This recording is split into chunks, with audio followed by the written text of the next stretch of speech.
How are you, Senator Vance? What's up, man? How you doing? You get a little tired. In the last 14 days, myself, my fiance, and these awesome pilots behind us, have been delivering supplies all over Western North Carolina.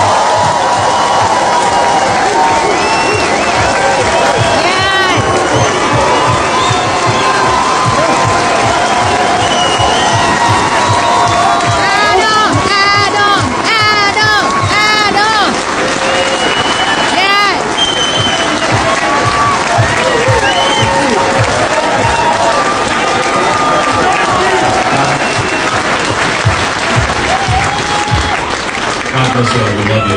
We're proud of you, and we're so grateful to you. Stay alive. Thank you. Thank you, Adam. We've seen a bit of everything. We've seen absolute decimation, we've seen destruction, and we've seen miracles left and right. Over the last 14 days, we probably had close to, just at our location, maybe 500 different volunteers come through. And we've seen American of every shape, color, creed, and size helping every other American, which is what America is supposed to do.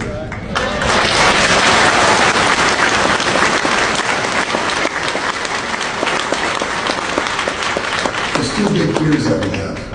The biggest fear right now is that when all this is over, Western North Carolina becomes a footnote.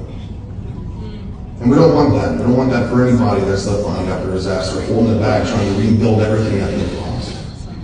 And the second fear is that we won't have an opportunity to have a real conversation about the after action of what took place in order for us to understand how we can use a combination of both private sector and public sector funding and efforts to have effective, efficient actions on the ground, to make it more mobile and more agile, but more importantly, to re-inject capital back into the local economy.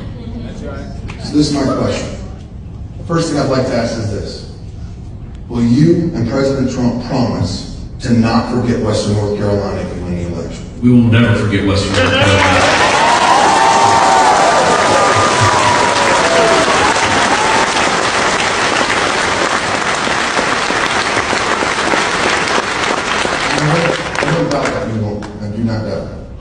The second question I think is more important.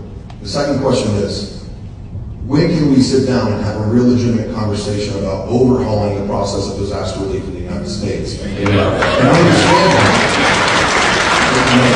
understanding the bureaucratic process of red tape that we have to cut through in order to get the funding directly to the people who need it most is just simply takes too long. And it's not the fault of any individual agency or the federal government. The chair. Yep. We okay? Something else smell back here. Kamala construction. Howell Harris built this platform behind us.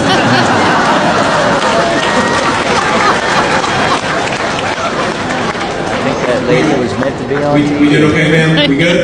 I don't know. You can have my chair if you want. Good. Go ahead, sir.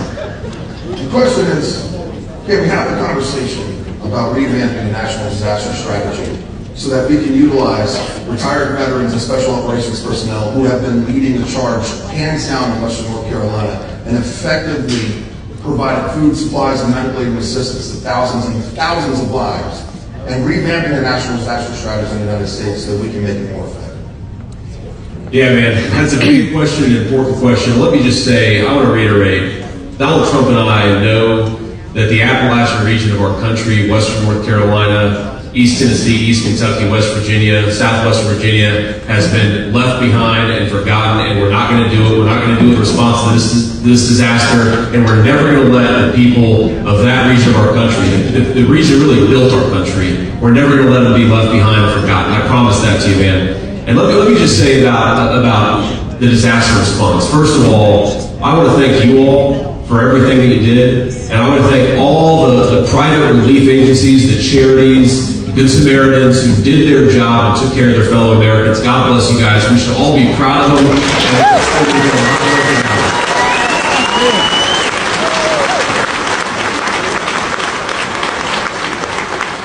And look, I I think now that hopefully we're moving to the stage where we're trying to rebuild as opposed to just recover. And I know we're still recovering a little bit, and that's an unfortunate tragedy here. But I think once we get past that, hopefully the next few days, where we've gotten everybody, saved everybody that we can save, then it's time to focus on the disastrous federal response to this incredible crisis.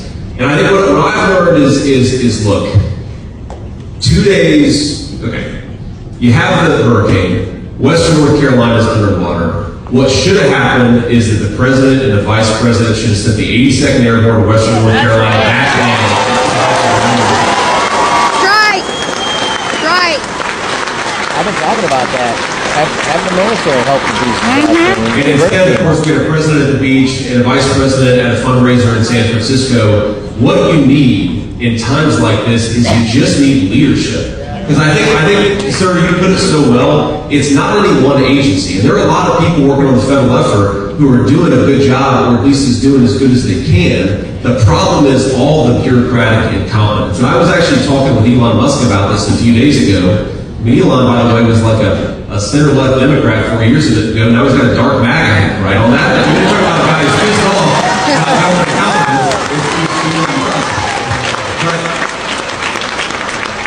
What happened is, look, you've got the FAA, you've got FEMA, you've got all these relief agencies, and you've got people who have been trained by the government bureaucracy that their job is not to cut the BS and help people, it's to basically act like the DMV, right?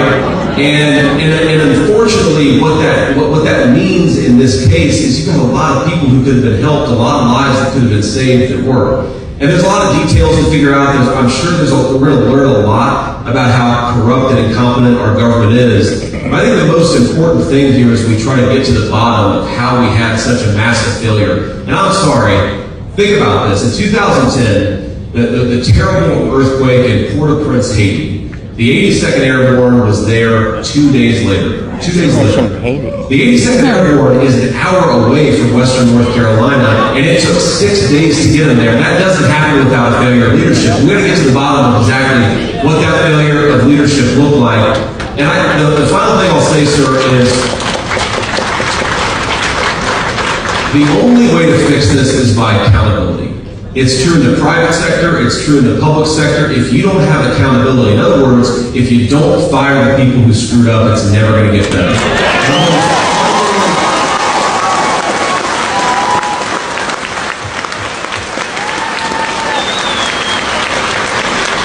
And what's fundamentally different about the leadership style of Kamala Harris and Donald Trump is Donald Trump, I mean, hell, he got famous saying, "You're fired." He believes in accountability in our government. Kamala Harris just doesn't. I think it's his attitude to go along, to get along. Yeah, you screwed up, and maybe even you got people killed, but we're not going to fire you. That's not going to do good for our people in the 21st century. I want to say just one final thing. When I see you, and it sounds like you guys are pilots, you guys are helping get relief resources. These guys are all pilots. You know, I've had our here.